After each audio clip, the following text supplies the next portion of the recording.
Alors nous sommes dans Actes des Apôtres chapitre 2.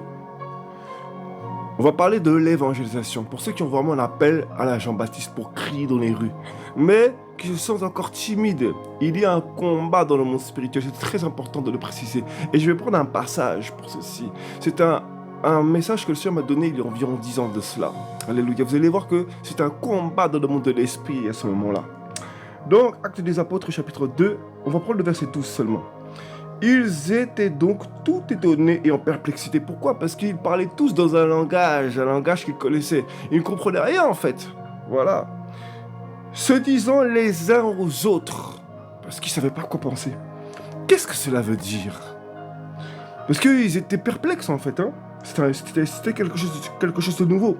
Au verset 13, mais d'autres se moquant disaient, ils sont pleins de vin doux. Mais comment même quelqu'un qui n'a même pas grandi dans ta langue peut commencer à parler ta langue, alors qu'en plus c'est un analphabète, c'est un illettré.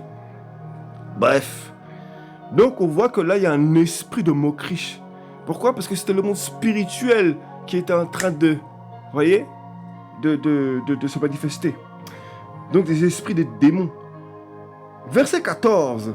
Mais Pétros se présentant avec les 11, donc Pierre se présentant avec les 11, éleva sa voix. En fait, il a pris possession du territoire en se levant et en criant, en élevant la voix. Le Saint-Esprit qui l'avait rempli a pu prendre possession. Au nom de Yeshua, il a pris possession. Le feu est sorti de sa voix. Le feu est sorti. L'Esprit qui est en lui s'est propagé. Et là, il a gagné le territoire. C'est comme ça l'évangélisation. Pour ceux qui sont appelés à ça, bien évidemment, tout le monde n'est pas appelé à ça. Mais pour ceux qui sont appelés à la Jean-Baptiste, il faut... En fait, c'est un combat spirituel avec le monde des esprits. Voilà. Il faut combattre les moqueurs au nom de Yeshua.